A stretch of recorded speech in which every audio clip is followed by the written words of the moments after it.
Então, bom dia a todos.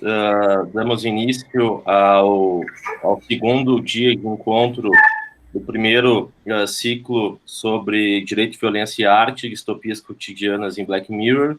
A gente vai dar seguimento às discussões da obra que eu organizei, tive a oportunidade de organizar junto com o meu amigo Vicente, e que os palestrantes de hoje, né, escreveram um artigo sobre o episódio Be Right Back, Volto Já, que será objeto das nossas discussões. Tá? Eu vou rapidamente apresentar os palestrantes. Tá? A Renata Guadagnin é doutora em filosofia pela PUC, fez estágio sanduíche na Universidade de Hamburgo, é mestre em ciências criminais também pela PUC e é graduada em ciências criminais, é autora de diversos livros. O Estevam de Negreiros, ele é psicólogo, mestre em letras e doutor em letras pela PUC, né, atua como psicólogo clínico, é professor e também é escritor. Então, Estevam e Rê, sejam muito bem-vindos, né? A Rê, tive a satisfação de ser minha colega ao longo do mestrado, é uma amiga aí que a academia, né, me proporcionou. Agradeço muito a presença de vocês e passo a bola aí para o Robson fazer suas considerações iniciais. Valeu, Bruno. Bom dia a todos também. Cumprimentando aqui aos nossos alunos, né, que estão aqui dando esse apoio, essa adesão a esse projeto. Também fazer o registro e o agradecimento aqui, tanto a Renata quanto ao Estevam, né? Eu não os conheço pessoalmente, mas como são conhecidos e amigos do Bruno, são gente boa. São muito gente boa. O Bruno é um irmão, eu tenho muito orgulho de dizer isso, a gente tem conseguido uma parceria muito bacana em relação a todo o nosso projeto acadêmico, e me parece que quando a gente consegue reunir forças, os nossos alunos estão também encampados aí nessa nossa ideia. Então, mais uma vez, eu quero agradecer, Bruno, por todo o teu envolvimento, essa tua coordenação desse projeto. E já passo de plano, então, aqui a palavra, não sei se para a Renata ou para o Estevam, mas aí vocês podem seguir da forma como que vocês entenderem mais adequado. Então, acho que eu vou tomar a palavra primeiro, Estevam. Pode ser? Sim. Primeiro, então, agradecer a apresentação de vocês e especialmente agradecer o convite para participar dessa obra, né? Principalmente do Bruno, mas também de todos, a presença de todos. E, de antemão, eu quero adiantar que eu agradeço também ao Estevam, porque eu convidei ele a escrever comigo, escrever a quatro mãos, justamente porque, apesar da minha instigação pela psicanálise, eu não tenho a formação nem em psicologia, nem mesmo na psicanálise, apesar das minhas leituras. Por isso, eu diria que esse ensaio sobre o Volto Já, ele é um ensaio, para mim, ensaístico, né, e experimental. Mas com a leitura do Estevam junto, a gente conseguiu construir algo a partir, né, principalmente dessa leitura psicanalítica e psicológica, principalmente do texto a partir do Luta e Melancolia do Freud, né? E foi assim que a gente construiu esse texto sobre esse episódio, né? Aí eu não sei, Estevam, a gente pensou, né? A gente conversou um pouco antes e pensou em fazendo uma análise, assim, seguindo justamente o texto que a gente escreveu e fazendo uma análise conjunta, dialogada do episódio, né? Então, Sim. Estevam. Eu acho que isso foi muito bom, né? Esse convite que você me fez para compor contigo, a gente compôs, acho que de uma forma muito tranquila, né? Gostei bastante, né? Depois de ter várias conexões bonitas, assim. Eu acho que o texto ficou, claro, né? A gente releu o texto, né? Sempre pode melhorar aqui e ali, né? Mas eu acho que ele ficou bem legal, porque eu acho que ele, além de passar de uma maneira bem sensível o episódio, o que o episódio quer dizer, a gente estava discutindo ontem, né? Que dessa segunda temporada ele é o mais profundo, né? O que mais mexe uma coisa mais interna, né, das pessoas, dos mecanismos internos das pessoas, mas eu acho que ele tem algo também muito interessante que de mostrar que como é que a gente, de algum jeito, meio que se desumaniza, né? Como é que a gente deixa de olhar para essas coisas que são humanas e que pertencem, fazem parte da gente. Eu acho que esse episódio ele nos ajuda um pouco a pensar sobre isso, né? Foi um pouco a nossa proposta de escrita, que também poder pensar esses processos, pequenos processos que vão nos automatizando a ponto de a gente, opa, de repente, o que está acontecendo? Né? Eu já não estou mais me entendendo, me reconhecendo, me sentindo, né? E não sei se tu quer falar um pouco do episódio, Renato, para quem não conhece. Eu não tenho certeza se todo mundo assistiu o episódio, sim, né? Mas trata-se de um episódio onde um casal passa a morar um pouco distante da cidade e faz a sua mudança. E então, na mudança, eles alugaram uma Kombi, um carro maior, para poder efetuar a mudança. E quando o personagem masculino do casal vai devolver essa Kombi, ele sofre um acidente e acaba falecendo. E aí começa, então, realmente toda a trama, mas acho que tem alguns elementos que são interessantes já no início, que é justamente o fato de que, no início, eles tentam passar que existe ali uma carência, né? Que a personagem principal tem uma carência do seu companheiro, porque o seu companheiro se dedica muito às redes. Ele está sempre conectado no celular, e acho que isso já mostra ali uma certa... A gente idealiza as nossas relações de uma determinada forma que, às vezes, acaba projetando no outro a exigência de uma presença, e o outro não se faz presença. E ali já vai se construindo uma certa fragilidade, uma certa carência, que vai vir a extrapolar todos os limites depois, justamente quando esse companheiro acaba morrendo, e então a sua ausência se torna algo tão insuportável ao ponto dela não conseguir enfrentar o luto, não conseguir enfrentar a perda, e acabar substituindo, né, por uma tecnologia robótica, que a gente brinca de um certo Frankenstein robótico ali, que é criado para substituir esse objeto desejado, né? Ela tem esse desejo pelo Ash vivo, pelo personagem vivo, e então acaba cedendo às tecnologias de sua época e encomendando esse robô, demonstrando a sua incapacidade, ou incapacidade no sentido afetivo, no sentido emocional, psíquico, de enfrentamento do luto, né? E por isso aí a gente vai trabalhar a categoria de depressão e melancolia durante o texto, né? Sim, porque é uma categoria que pode muitas pessoas não conhecerem, né? Essa diferença entre luto e melancolia, né? O luto é um estágio, ele tem algumas fases, né? De reconhecimento da morte, de primeiro negação, depois uma aceitação e depois pois agora eu vivo sem, consigo viver sem aquilo, né? É um tempo que dá, em média, de mais ou menos um ano, né? Para a gente poder viver.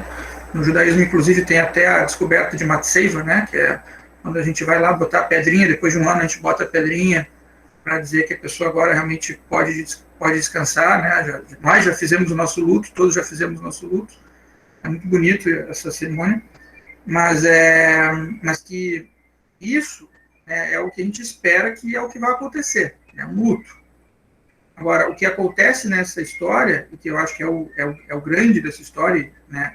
É que ela vai passar, nesse luto, ela vai para um processo muito melancólico, ela vai para um processo mais psicótico, né, mais louco, para quem não conhece os termos que a gente está utilizando aqui, né, ela fica mais louca. Não apenas ela está negando a morte, ela está tentando fazer com que ele volte à vida. Né? Por isso, Frankenstein. Tentar pegar esses fragmentos dele, que estão na rede, espalhados na rede, um corpo igual ao dele, né, robótico, mas um corpo, a voz, a mesma voz que estava no Instagram, ali no Instagram, não, perdão, no WhatsApp, né, no software que eles utilizam ali, e fazer um clone, quase um clonezinho dele, né? E aí ela vai começar a ter que lidar, quando ela faz isso, com coisas que não são ele mais, né? Porque ela criou um monstro, de fato. Ela não está ali diante do marido dela. Ela está ali olhando para um ser que é um monte de retalhos de coisas que se acreditam, porque todo mundo está testando, que sejam ele. Então, voz, pensamentos, né, memórias, coisas que não são ele, de fato. E é muito bonito, porque a gente estava discutindo ontem, né, Renato? E que a coisa já era distante, né, no episódio, ela queria uma aproximação, e no final ela consegue um distanciamento muito maior, né, do que ela estava querendo lá no início do episódio. Né? Ela não consegue ter esse controle, essa aproximação como ela gostaria, né?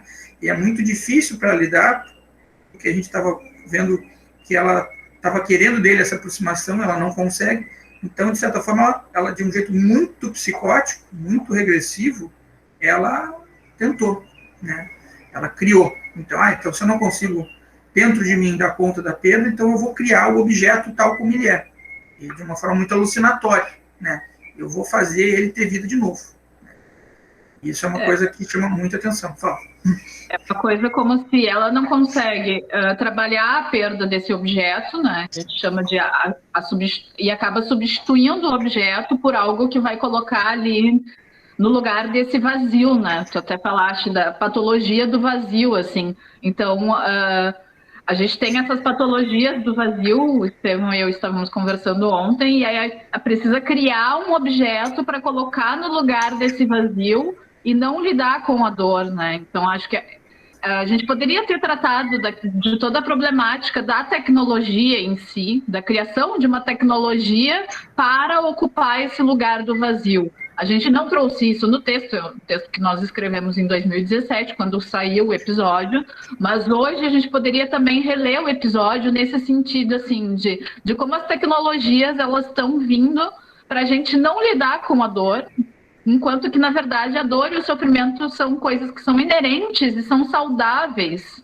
do ser humano, né? Justamente para que a gente não recorra na criação de um outro sofrimento, porque ela coloca a criação desse objeto, do robô, do Ash, no lugar desse vazio, mas ela também sofre com a criação monstruosa que ela mesma está fazendo em conjunto com essa tecnologia, né? Então a gente substitui um sofrimento por outro através de uma representação alucinatória e delirante, através da tecnologia, simplesmente para tentar suprimir essa sensação de vazio, né? Sim. Tem uma coisa que é interessante no termo melancolia, né? Porque ele é um termo muito antigo, né? Esse termo depois se tornou psicose maníaco-depressiva, e hoje, pela categoria do DSM, ele tá muito próximo da bipolaridade, né?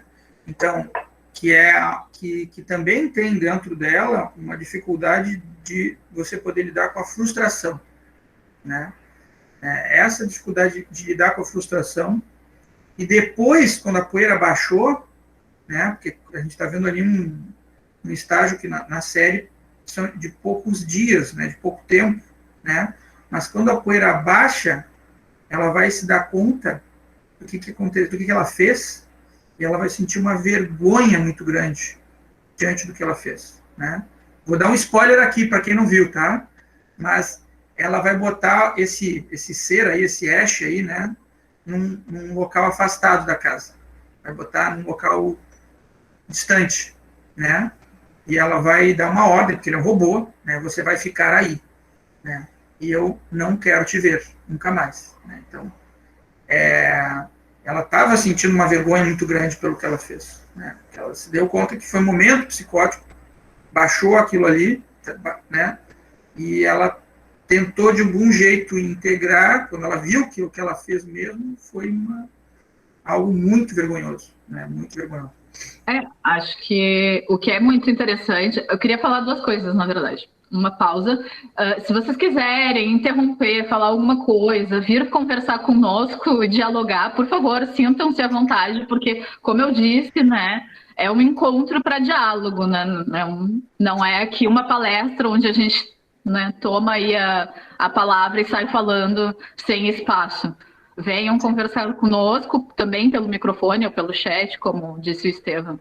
Mas o que eu ia comentar, então, é que ela é tomada por essa vergonha, mas justamente por essa fragilidade, por essa carência, ela retoma essa relação ambígua com esse objeto, com esse robô, mas ela esconde isso do resto da família, né? Quando a irmã vai visitar ela procura esconder, deixa ele escondido.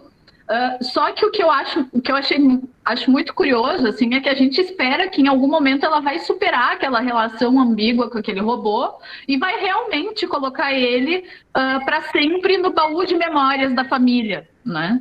Vai deixar ele lá isolado. E aí, quando dá um salto gigantesco no episódio e aparece a filha já com seus 8 anos, indo visitar esse robô no baú de memórias da família, né, no sótão. Então, é algo assim, quer dizer, ela passou o tempo que passou e ela acabou, inclusive, transferindo essa relação de ambiguidade, dor e sofrimento, e não enfrentamento do luto, esse estado de melancolia em que ela se colocou, ela acabou também perpetuando para a própria filha, né? Então, quando que a gente imagina que no final do episódio ela vai conseguir superar aquilo ali e, de repente, se desfazer realmente do robô, na verdade, não. Na verdade, ele continua ali como, de alguma maneira, meio como fantasma, como espectro que continua ali assombrando a casa e que, de vez em quando, é visitado, né? Revisitado, melhor dizendo. Isso é interessante também. É como se já não pudesse mais se livrar daquela tecnologia, né? E uma coisa bonita, né? Porque a gente escreveu uma coisa muito legal, no sentido muito do Levinas, que é um filósofo que a gente gosta bastante, né? Nosso orientador aqui em Porto Alegre nos passou muito esse filósofo, né? O Levinas, né? Manuel Levinas. Eu tive a honra de conhecer o filho dele lá na França, quando eu estive no meu estágio doutoral. E que é que como seria legal poder, e a gente queria, né, que ela pudesse reconhecer ele como um ser humano, né, como um outro, né, um ser humano mesmo, outrem, né, e como é difícil isso, né, a gente vai se surpreender porque ela não consegue reconhecer como outrem, então, também ela não consegue ser bem responsável por isso que ela fez, né, fica uma coisa meio trepidante, assim, né, como uma gangorra, né, não lida bem com essa ideia de reconhecer ele como um ser, né. Claro, vocês vão dizer, pô, porque ele não é mesmo. Não, ele não é, né, mas ele é alguma coisa, ele é uma outra coisa, e agora a gente está passando por uma fase, talvez em 2017 a gente não tenha percebido, né, são a força dos algoritmos nas nossas vidas, né, todos esses que passam aqui nos nossos celulares e ficam dizendo para a gente o que a gente tem que fazer, como é que a gente tem que se comportar, o que a gente tem que escolher. E isso é muito interessante, porque eles estão tomando, sim, uma autonomia, né? Eles estão dizendo para a gente o que a gente tem que fazer. Então, a gente está perdendo a responsabilidade. Eu acho que essa questão também é muito cara, muito importante para o direito, uma vez que o direito também tem, tanto a psicologia como o direito tem essa relação muito forte. Pô, mas qual é a autonomia desse sujeito? Quem é esse sujeito que fala, né? Porque a gente está perdendo esse local de fala mesmo, de poder arguir, de poder construir, de poder se transformar, e estamos nos rendendo a robôs, a máquinas, né, que estão nos dizendo, se aproximando como coisas, como seres, que a gente não consegue fazer a gente tem dificuldade de estabelecer essa relação. Acho que, retomando um pouco da questão que tu falou do Levinas e do outro, assim, acho que a principal questão é que a gente está tão tomado pela presença tecnológica das memórias que a gente já não consegue distinguir um passado de um presente, de um futuro, no sentido da memória da pessoa morta, por exemplo, né? É isso que o episódio passa, assim, como se tu pudesse trazer aquela memória de um ente querido através da tecnologia, fazer com que isso seja presente, né? Enquanto, na verdade, é um passado. E aí a gente acaba não sendo responsável pela memória de fato, porque a gente quer que aquela memória seja presente. Então, isso também é uma ambiguidade que traz, assim, em relação à responsabilidade com a memória do outro, né? Com a memória desse ente que já partiu, também uma responsabilidade, enfim, com o outro, né? Não deixar, assim, que a existência desse outro realmente se torne uma memória, não uma memória daquilo que eu idealizava dele. Me parece que ela fantasia a tal ponto que ela quer criar novas coisas de algo que já passou, de algo que já morreu. Ela quer que tudo que era imperfeito para ela, também um certo desejo de uma criação até do ego, assim, né? Dessa carência dela, seja suprimida por esse novo marido, né? Por esse novo robô, que ele seja perfeito ao ponto de transformar as memórias em algo presente que dê em cabo as carências dela. Então é algo realmente muito louco, né? Muito é louco. delirante, assim. É para além da fantasia, né? Fantasia é uma coisa que chega nesse ponto, assim. Fazer uma coisa que todo mundo aqui está fazendo agora. Está todo mundo fantasiando. Como é que vai ser a fala? Como é que é esse capítulo? Será que é legal? Será que o seriado é legal? Né? Agora, a alucinação é uma coisa um pouco diferente, né? É não ter expectativas. É a coisa ela mesma, embrutecida, abrutalhada, né? Amontoada, se a gente puder também dizer assim. Esse personagem do Ash, ele é um amontoado, né? E ela é tão frágil, a Marta, né? Ela é tão frágil que ela escolhe esse objeto amontoado. Ela prefere esse objeto quase caricaturizado do que foi o marido dela, né? Ela prefere isso a ter que lidar com a impossibilidade de ter ele, de ter a memória dele, né? Porque na memória ele vai estar ali de algum jeito, né? Com certeza de outro jeito não vai estar vivo, mas é dela, né? Ele vai estar nas fantasias dela, né?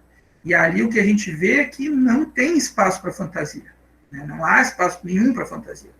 Ela criou uma alucinação, ela criou um monstro, né? E para atender a ela, a essa dor incessante, né? E para ela incessante, que ela não pode, né? A gente estava até conversando, né, Renata, que o seriado ele é tão bem feito que ele, na primeira cena já mostra que eles escolheram morar num lugar longe, distante, né? Distante das pessoas, distante do convívio com a realidade, né? E isso é uma marca bem interessante. Um seriado, um episódio realmente que foi construído assim, de uma maneira muito distinta dos outros episódios, né? Ele tem um tom, os tons dele já mostram, são tons pastéis, então já mostra uma certa, não é bem obscuridade, mas essa sensação de palidez, digamos assim, né? Os planos são construídos plano dentro de plano, nas cenas finais também, que ela aparece mais descolada das cenas, quer dizer, ela chegou a um tal ponto, não existe nenhum problema que a pessoa, obviamente, tenha fragilidade e carências, né? A discussão que o episódio quer passar é justamente de que modo nós estamos falando sobre sofrimento e dor, de que modo nós estamos falando sobre esse vazio, sobre essa nossa carência excessiva de algo, né? E criando cada vez mais carências. Ou melhor, de que modo nós não estamos falando sobre elas, né? Porque a gente passa o tempo inteiro tentando construir a imagem de uma fortaleza, de pessoas fortes. A gente precisa ser forte o tempo inteiro, forte para lidar com toda a monstruosidade que está aí fora, né? Ao mesmo tempo, a gente tem um medo absurdo do que vai vir depois, essa questão da morte, que é justamente a nossa finitude que nos assombra, né? Então, eu acho que o episódio, ele cria todo esse cenário para discutir, assim, existe uma fragilidade aqui, só que a gente está deixando ela ser tomada pelo vazio, e a tecnologia vai entrando nesses buracos, né? E de que modo a gente lida com isso? Tu queres falar, Robson? Renato, eu estava só lembrando, Damasio fala muito sobre essa dicotomia razão e emoção, de repente, né? Às vezes, como você está mencionando, a gente tenta encontrar respostas de forma muito objetiva para os nossos mais profundos problemas, né? E quem sabe um dos mais profundos problemas seja a morte, né? Algo que nos acompanha enquanto seres humanos.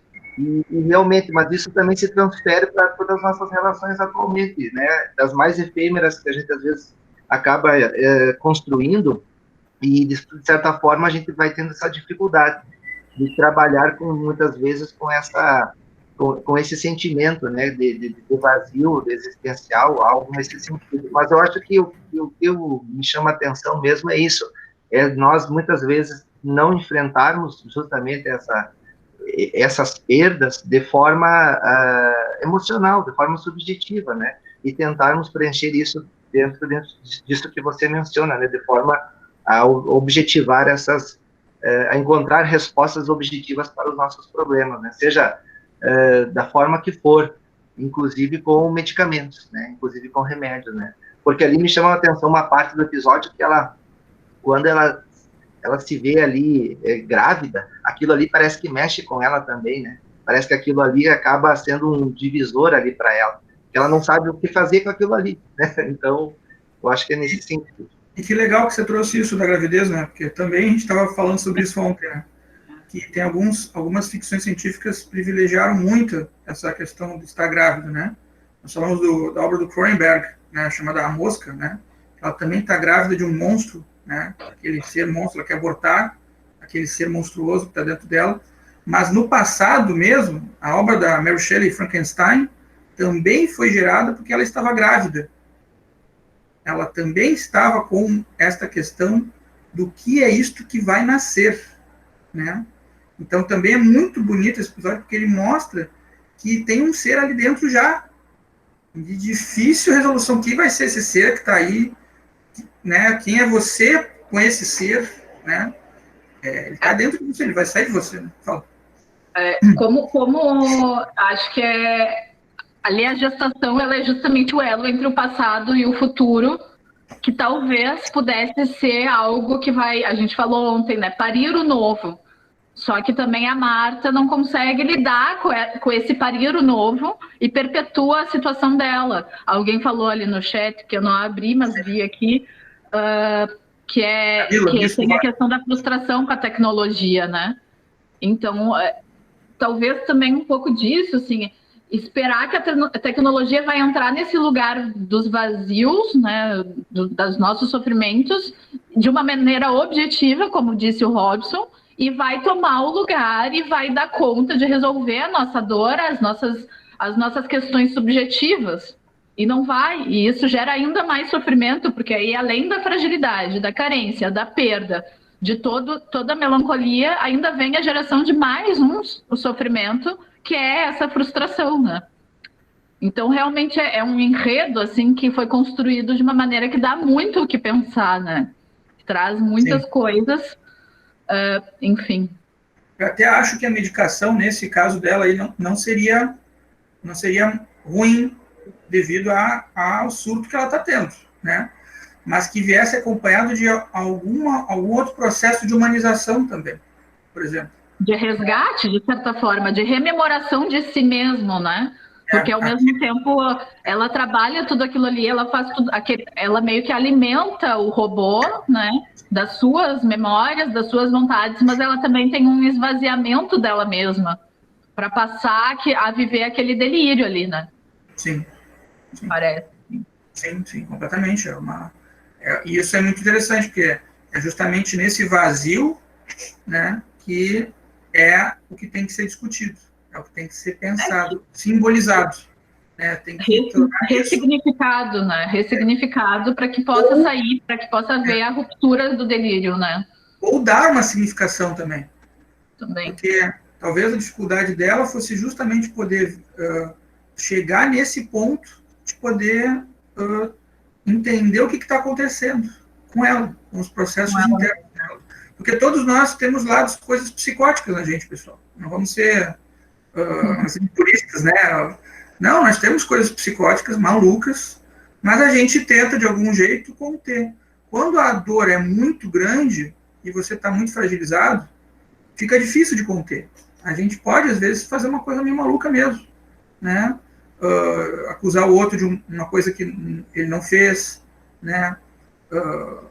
Aumentar um nível de competição entre pessoas, por exemplo, né? Enfim, várias coisas malucas, né? Seduzir alguém que a gente não queria seduzir, enfim, pode ser milhões de coisas, né?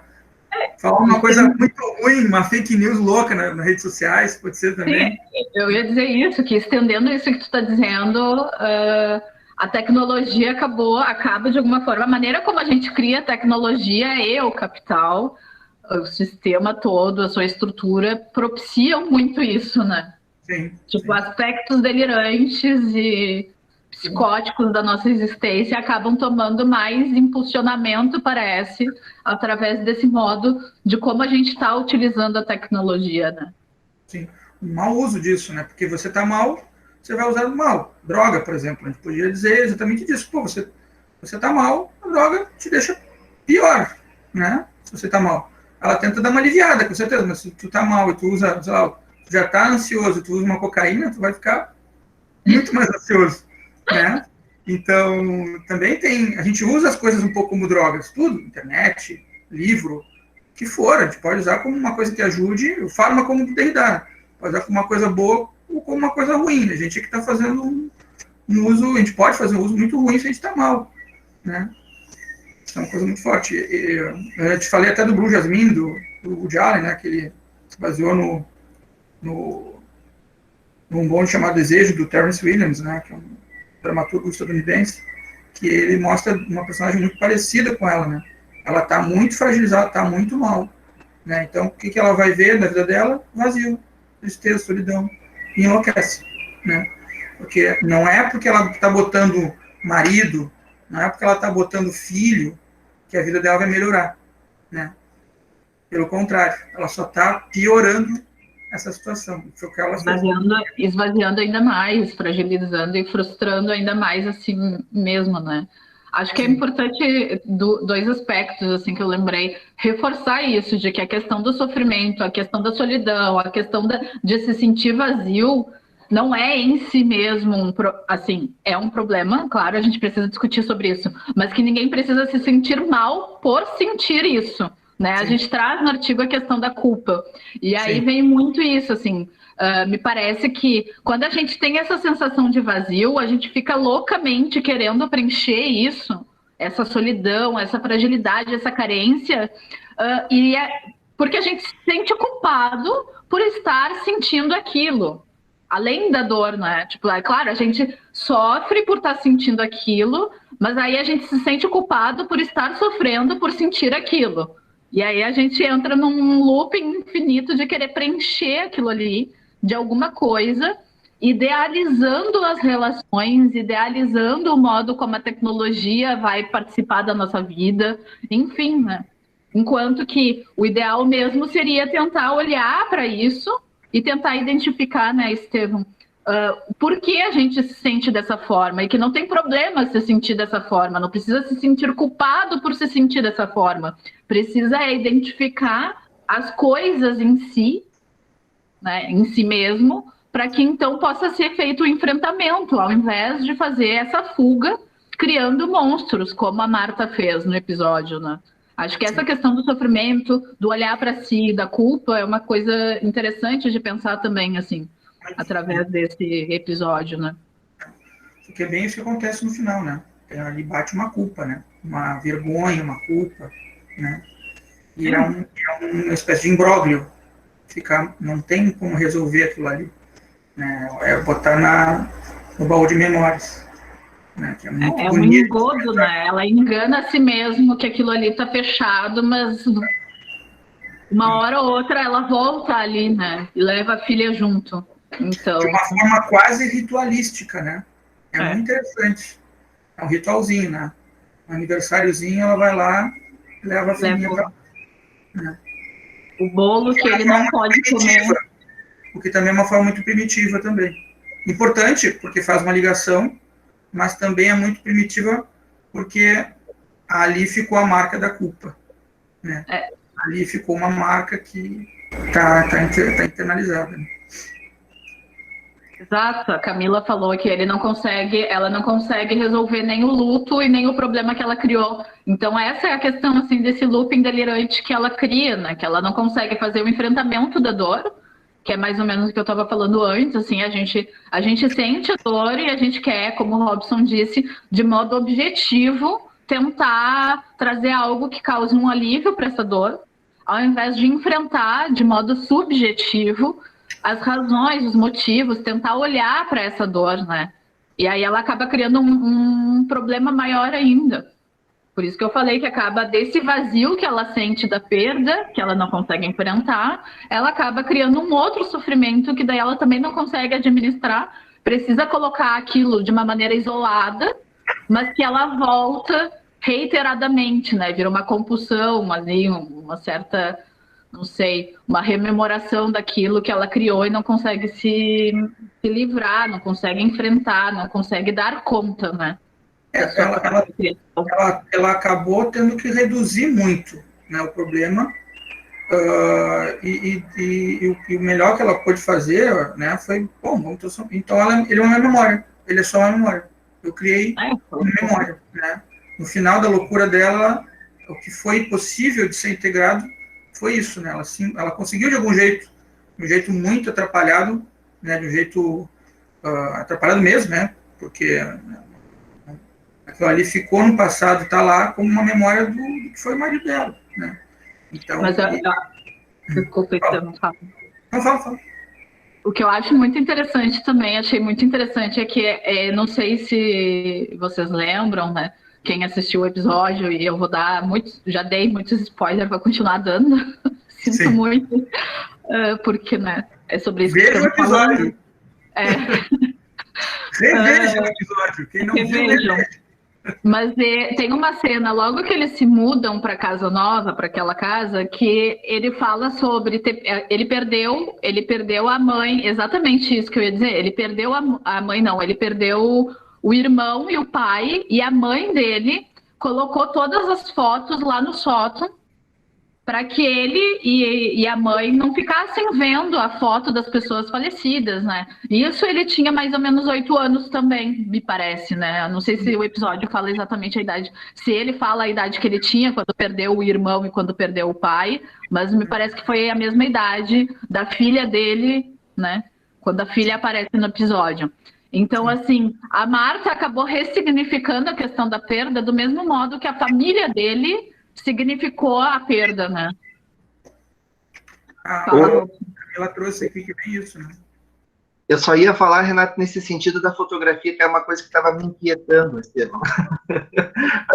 Eu sou do tempo ainda que eu tenho vários álbuns de fotografia aqui em casa. A gente vai guardando as nossas memórias, né?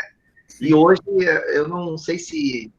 Eu particularmente falo por mim, né? Hoje eu já não consigo mais fazer isso, né? Hoje a gente tira foto no celular e, quando muito, guarda por um tempo ali, mas até aquele processo de revelar a fotografia, colocar no álbum e guardar, hoje aqui eu já não consigo fazer mais, a gente não consegue fazer mais isso. Sim. E eu não sei, e eu estava esses dias agora ouvindo a Renata, lembrei também daquela série Bom Dia, Verônica, porque ali nós temos um psicopata, e numa parte da série ele guarda fotografias e aí depois numa parte da série essas fotografias elas aparecem e ali tem o rosto das pessoas da família dele riscadas, coisas assim, né? Então eu não sei que importância a gente dá hoje ainda para essas memórias, né? Como elas são registradas e de que forma a gente pode de repente conviver com elas, né? Porque a fotografia, eu não sei se ela consegue guardar uma emoção, guardar um sentimento, mas quem sabe ela é muito mais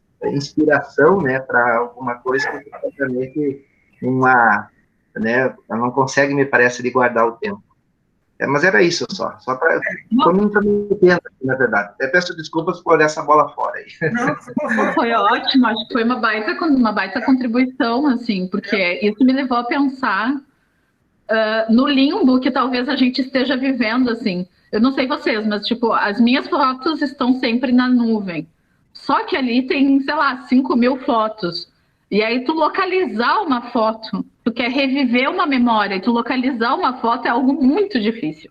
E aí tu fica com a imagem da foto na cabeça. Eu pensei assim, será que isso de alguma forma atrapalha ou contribui para que a gente precise confiar mais na nossa própria memória? Sabe? Do que, claro, com as fotografias a gente faz esse resgate. Acho que a fotografia é muito importante nesse aspecto, sabe? Então, por isso, muito interessante isso que tu trouxe. Mas, e de outra parte, será que, nesse sentido, a tecnologia, de alguma maneira, não está nos ajudando a fazer com que a gente confie na nossa própria memória, já que tanta coisa se perde na nuvem? Exatamente. Né? Não sei, fica aí uma questão. Talvez isso nos exija mais memória nossa, né? Assim, não sei. Sim, mas aí o que a gente fez, né? Para tentar dar conta dessas faltas? A gente foi criando outros mecanismos, né? A gente foi criando a escrita, né? A máquina fotográfica também, né? E eu me lembrei agora que tem um episódio do Black Mirror, que não sei de qual, acho que é da segunda temporada também.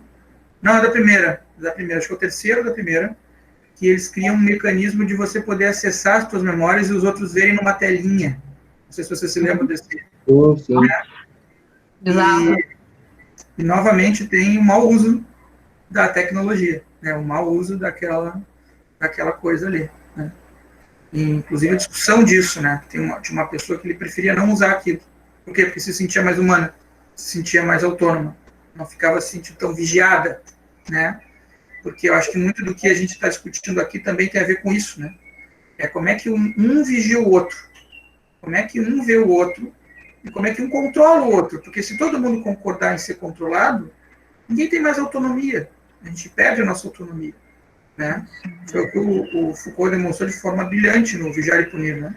A perda dessa autonomia e o processo que a gente está vivendo agora, né? Porque está todo mundo começando a cair nessa, né? Começar a dar credibilidade para fake news, para coisas que a gente não sabe de onde estão vindo, a gente não foi investigar a fonte, né? Então, é uma questão bem tensa, bem intensa. A Camila comentou ali que a questão de confiar na memória talvez também acabe gerando mais idealização ainda, né? Pode ser.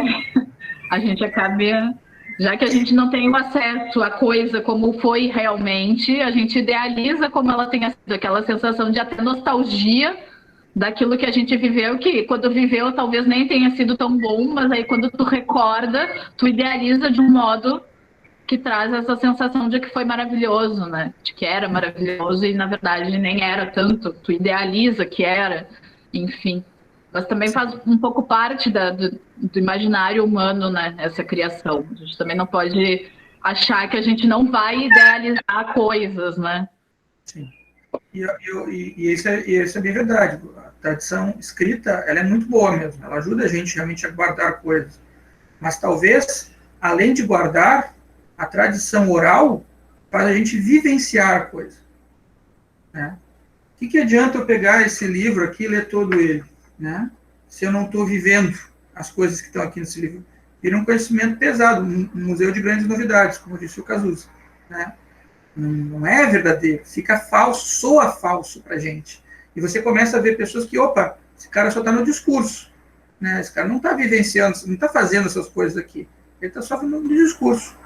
Então, também a gente começa a poder, aos poucos, melhorar a gama de discernimento das coisas quando a gente começa a vivenciá-las, né? A gente se permite vivenciá-las para que elas possam fazer esse trânsito entre o que está escrito e o que a gente está vivendo. Isso muda completamente quando você vive, opa, então quer dizer que na teoria é bonito, mas na prática tem um problema. Sim, porque é uma...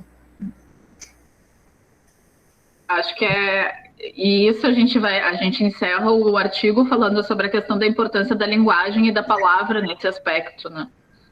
Então, que a gente traz também isso dentro do artigo, além da fotografia, além da imagem, da criação das memórias, essa responsabilidade pelo passado, né? A importância, a gente fala disso, de poder memorar o ente sem ter idealizado ele. E isso é muito possível através da contação das histórias, através da linguagem, né? A linguagem traz essa contribuição, é o elo que contribui para contar memórias.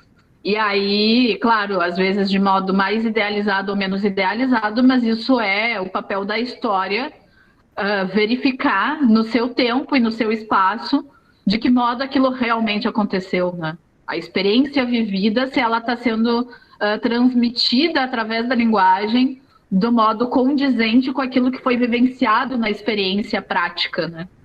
Sim. Então, a linguagem toma esse papel importante também, assim, dentro da contação desse episódio, né? Tem um filme muito legal que fala bastante disso. Eu gostei muito, do Tim Burton, é o Peixe Grande. Se vocês não viram, também fica a dica, hashtag, né? Porque ele fala muito desse conflito. Pô, mas o cara tá falando uma coisa que nitidamente não aconteceu. Não, mas um pouquinho ela aconteceu. Ela teve um superlativo ali, mas ela também teve a sua marca ali, a sua presença. E é isso que o filho do cara não consegue entender. Opa, mas sim, ele esteve ali, ele fez aquelas coisas todas, mas não foi exatamente daquele jeito, não. Ele transformou uma história. Ele deu um ar ali de que aquilo ali pode ser uma coisa bonita, pode ser uma coisa interessante. Né? Ele embelezou um pouco aquilo ali. E no final, a busca, o filho se dá conta que isso é o bom da vida. É você poder ser feliz, é você poder ouvir aquela história do seu pai, que história incrível, que história legal de escutar. Eu quero vivenciar essa história, porque é o que ele tentava fazer, tentava dar uma tonalidade de vida para uma história, né? Eu acho que isso é um pouco que os mitos têm também. Os mitos são tão bonitos para a gente, né? Porque eles têm alguma coisa que está viva dentro deles, que nos toca até hoje, né? Está lá no passado desconhecido e chega agora e você não sabe mais de onde veio aquele troço. Ele perdeu a sua origem, ele está presente agora também, né? E é isso que talvez às vezes a gente tenha dificuldade de vivenciar uma história, né? Seja lá qual for, né? E ser, talvez, também responsável pela sua própria história, assim, sua própria reparação, né? Seu olhar para si. Eu lembro que a gente comentou ontem, a gente trouxe também no texto, no artigo, o Kafka, né, com o Artista da Fome. Então, no Artista da Fome, do Kafka, há uma tensão ali que a arte desse artista é o jejum. E ninguém compreende muito bem por que ele faz o jejum, né? E aí, em determinado ponto, ele fala...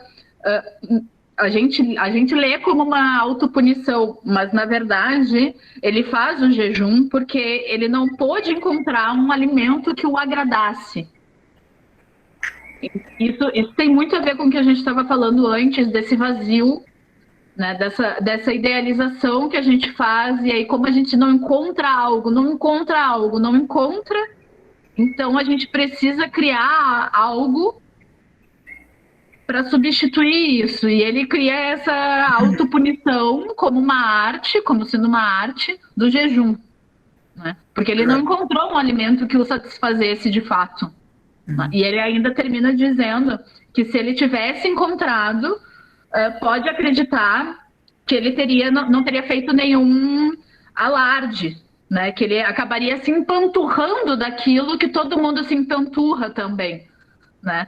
Ou seja, ele tinha esse desejo. A gente tem o desejo de nos empanturrar de, não sei, de alguma coisa, de felicidade, e não lidar com o sofrimento, né? Nós queremos isso, nós desejamos isso, mas nós precisamos saber que a construção disso também passa pelo sofrimento, né? Então, acho que a gente faz essa associação ali no nosso artigo, né, entre o episódio e o Artista da Fome. Acho que isso também é muito interessante, como o Kafka está à frente do seu tempo em relatar nessa questão da linguagem que a gente estava falando, nas suas narrativas, que parecem absurdas, ele narra um mundo inteiro de sentidos, né? Como dizia o Ricardo. Não, e é muito legal, porque o Kafka, esse personagem é um personagem que decide sofrer. Eu vou sofrer.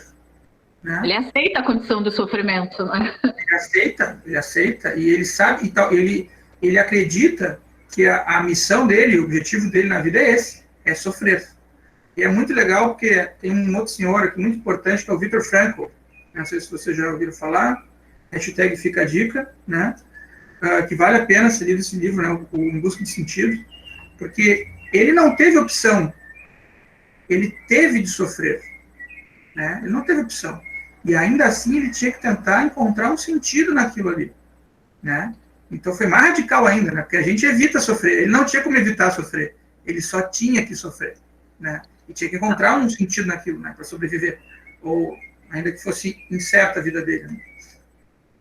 Talvez a grande questão aí do episódio também seja justamente que a morte, ela vai, quer queira, quer não, nos trazer um sofrimento. Isso é inevitável, assim como a finitude da vida é inevitável. Ainda que a gente propague a ideia de uma tecnologia que possa nos dar uma infinitude, digamos assim, parece que o episódio ele também está colocando em xeque aí essa questão do infinito, da vida humana, do ser humano, com a possibilidade de infinito da tecnologia, né? Enquanto que, na verdade, o que nos torna próximos, e nos torna próximos dos animais também, é justamente a nossa condição de mortalidade, né?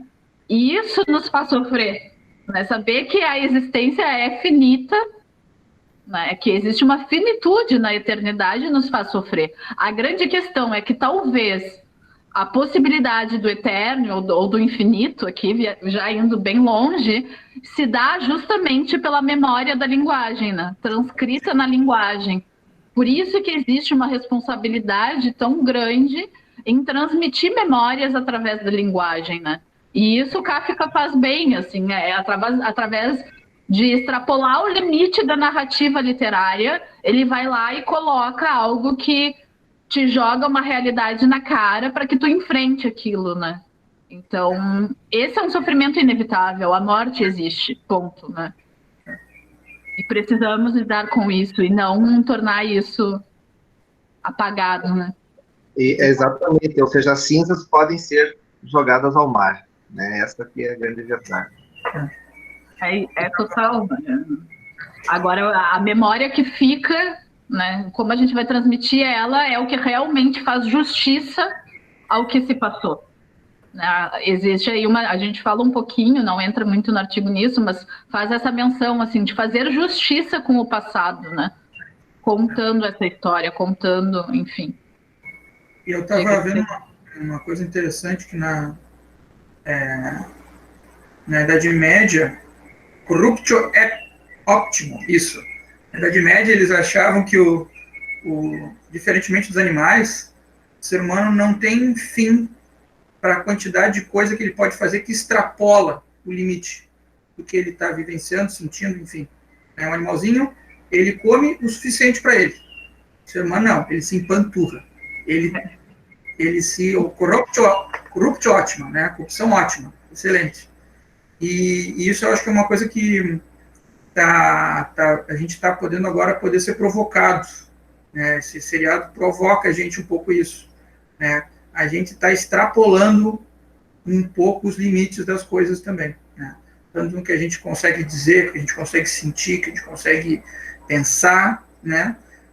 E que a gente acaba caindo uma outra coisa aí, sim, para além da beleza do animal, né? Da saciedade do animal, né? O animal que também tem dentro da gente, também, que a gente às vezes não consegue saciar, né? Eu acho que tem algo muito legal por aí, eu acho que é interessante. Isso é o que a pandemia tem nos colocado na cara, assim, né? Esses limites, todos os limites da nossa própria psique, de lidar com os limites que não são limites da gente, do outro, da impossibilidade de fazer aquilo que se quer fazer, né? Da liberdade, enfim. A gente tem aí mais, acho que 5 minutos, é isso? Ou ainda tem? Queria que as pessoas que quiserem comentar, falar, perguntar qualquer coisa, tomem conta do microfone aí e conversem conosco, não sei. Esse rapazinho aí do cavanhaque aí, meio, ó. Foi eu, então. eu fiz várias anotações, mas vocês acabaram ao longo da fala tratando sobre todas, né? Aqui a frustração, a culpa, né? O luto, enfim. Mas o que eu queria só deixar claro, né? Que nem vocês já deixaram, é que como toda a tônica da série, né? Ela está questionando o uso que nós fazemos das tecnologias ou o mau uso, né? E tentando de alguma forma, né? Problematizar essa romantização pós-humanista em inteligência artificial, em tecnologia, em robótica, etc., como se isso fosse nos salvar, dar conta de todas as questões humanas, né? E eles estão, né, problematizando isso. E esse episódio em particular, eu acho que ele é marcante junto com o que o Estevam nos trouxe da primeira temporada, The Entire Story of You, que fala da memória, e eles vão ter uma relação muito próxima com a quarta temporada, né? Porque eles são aqui das primeiras temporadas os que mais trabalham com questões psicológicas, né? Mais propriamente dito. E na quarta temporada eu vejo muitas questões psicológicas sendo trabalhadas, né? E até que muda um pouco a pegada do seriado, que passa a não trabalhar tanto com a tecnologia, né, e foca mais em questões psicológicas na quarta temporada, pelo menos essa é a visão. Então, para mim, esses episódios já apontam o que vai ser feito um pouco mais adiante no seriado, na quarta. A quinta, particularmente, eu não gostei, mas o primeiro episódio, né, ele também trabalha com questões psicológicas envolvendo tecnologia. Eu acho que é o único que dá para se salvar, né, que tem dois amigos que jogam videogame e eles acabam transando dentro do joguinho de videogame, né? E eles não sabem como lidar com aquilo ali, se eles são homossexuais, se eles não são, se eles são... O que está acontecendo com a sexualidade deles, daí eu acho que dá um jogo psicológico legal também, né? E eu só queria trazer uma interpretação para jogar aí para vocês, não sei o que vocês acham, tanto a respeito do porquê, né? Eu fiquei me questionando por que ela delirou dessa forma, né? Por que ela ficou louca em virtude dessa perda dessa pessoa amada, né? Eu me lembro que a primeira vez que eu senti uma culpa dela, porque traz, né, porque tudo isso que ela consegue pegar é desse mapeamento da atividade dele em redes sociais, né? E me parece que ele estava em fuga daquela relação, né? E que ela se culpa porque ele estava mais nas redes sociais do que compartilhando com ela, né? Digamos assim, aquele relacionamento amoroso. Talvez por isso ela tenha, né, pirado tanto, digamos assim, né? Essa foi uma interpretação que eu tive, né? E tanto a perda eu enxergo como um fenômeno traumático, quanto a tentativa dela de lidar com essa perda também foi uma questão traumática dela, né? E eu enxergo aquele baú de memórias, né, que persiste anos depois, ali ainda. Não sei o que vocês enxergam de um significado psicanalítico, mas eu enxergo, eu percebi como, né, um pouco de recalcamento. Ele simboliza o inconsciente, que aquilo ali foi para lá e ainda está lá e é revisitado, né? Rememorado, né? Ela tenta elaborar dessa forma, né? Mas está lá, né? Continua lá aquela presença, né? Ainda, né? E para mim a grande questão, né? Talvez, né? É de perceber como que aquele robô, né, não era seu amado, e aquilo ali que foi a grande frustração, digamos assim, que ela não conseguiu lidar, além da frustração da perda, né? A frustração que ela tem quando ela tenta se relacionar com um robô, né? E ela se dá conta que não é o amado dela, e ela começa a ter nova experiência de frustração, né? Mas acho que vocês trabalharam muito bem aí toda a temática do seriado. Não sei se vocês querem fazer só alguma fala de encerramento, enfim, só para complementar, já que o nosso tempo está se esgotando. Quer falar, Estevam? Eu quero falar que eu achei uma proposta muito legal. Eu gostei muito da proposta de vocês, do livro, né? Eu achei que foi um momento muito legal, né? Que veio essa proposta, né? Acho que é um tema muito, muito contemporâneo, muito atual, né? Que para mim já está realmente se expandindo para coisas realmente que a gente talvez hoje, com a pandemia, a gente consiga sentir mais né, essas tendências todas aí das redes e dessas decisões algorítmicas, né, que estão sendo acontecendo na vida da gente, né? Então acho que foi uma proposta muito legal de poder trazer isso para esse debate que vocês proporcionaram com esse livro, muito legal. Bruno, sobre as coisas que tu disseste, eu concordo total, assim, acho que tu fez o fechamento para a gente, fez a retomada das coisas que a gente mais ou menos trouxe aqui, que a gente trouxe um pouco aí no artigo também, mas como a gente falou, assim, revisitando o artigo, revisitando o episódio, já deu muita coisa que pensar. A gente poderia até escrever um outro artigo sobre o episódio, porque parece, justamente como o episódio tem muitos planos, parece que ele abre margem para pensar, assim, enfim, sempre buscando alguma coisa que nos escapa, e essa é a questão da vida também, né? De perceber que a relação com o outro, há algo sempre que vai nos escapar. É exatamente aí que se encontra a diferença, em primeiro lugar, e em segundo lugar, a novidade, né?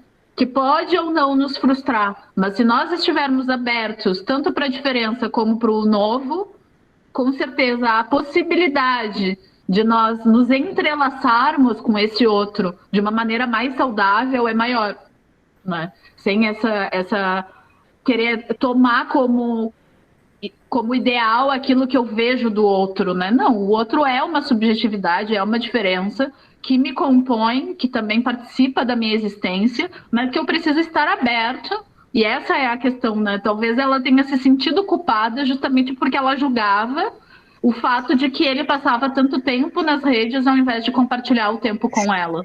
E aonde que ela estava errando para que ele não estivesse compartilhando esse tempo com ela e sim estivesse colocando a sua energia, a sua libido nas redes. E justamente ela precisa recorrer às redes para fazer a rememoração do ente, do amado dela, né? Então, enfim, acho que para encerrar seria isso, assim, estarmos abertos a ver o outro como diferença de nós e abertos ao novo, sem que a gente se culpe ou exija que o outro complete a nossa idealização, né? Esse olhar mais crítico, mas também gentil consigo mesmo, né? É isso, te agradeço muito pelo convite, agradeço muito ao Estevão pelo papo, o Robson, a todos que participaram, e é isso. E ficou aberta sempre ao contato, né? Se quiserem conversar, estamos aí. Só queria, desculpa, Estevão, eu já me atropelei aqui, só queria também agradecer a vocês a generosidade de terem aceito o convite também, de estarem conosco, tá? E dizer que a universidade está sempre de portas abertas aí, quando tivermos uma oportunidade de tê-los aqui presencialmente, também vai ser uma grande honra. Tá? Obrigado mesmo. Obrigado, Robson. Agradeço muito. Obrigado, Robson. Agradeço aí a Rê e ao Estevão, a todos que participaram. Muito obrigado, né, por terem aceito o convite, por terem estado aqui conosco, né, reservando uma parcela do seu tempo, do seu conhecimento para compartilhar aí com a gente, né? Reitero as palavras do Robson, as portas da instituição estão sempre abertas, quando quiserem fazer algum projeto conjunto, né? Basta mandar uma mensagem aí que a gente troca alguma ideia, né? E só para deixar o recado final aí pro pessoal, né? Acho que a pandemia, de fato, nos trouxe a questão do sofrimento psíquico, né? De forma muito forte. E como cada vez mais a gente vai ter que refletir sobre as relações das nossas tecnologias com as dores que nós sofremos, né? Eu tenho a tristeza de dizer que eu estou com 2 grandes amigos, né, que não conseguiram lidar com o seu vazio, né, e que estão passando por um processo de drogadição, né, e está sendo difícil ver eles de longe nesse processo. Estou tentando ajudar no que posso, né, mas quando a pessoa está com a pulsão de morte muito ligada, né, com comportamento autodestrutivo, é difícil. E também tive pessoas da minha família, né, sofrendo, e eu senti, né, dentro desse contexto de isolamento, muitos alunos vindo me recorrer, me procurar, porque estavam com situação de ansiedade, né, e eu acho que a discussão sobre esse excesso de tela que nós estamos tendo, né, e os efeitos psicológicos é algo urgente, né, que precisa que precisa ser feito e deixar claro aí para o pessoal, né? Não se violentem, né?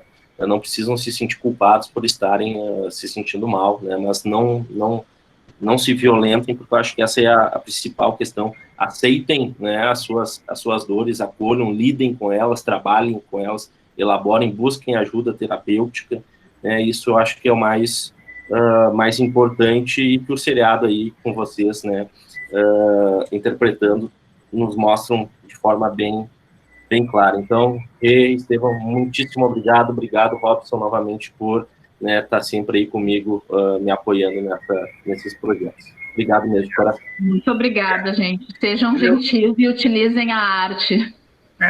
Amem o outro, como a si mesmos. Eu diria a Bia Kiva. Obrigada, Bruno. Um abraço a todos. Abraço. Tchau, tchau.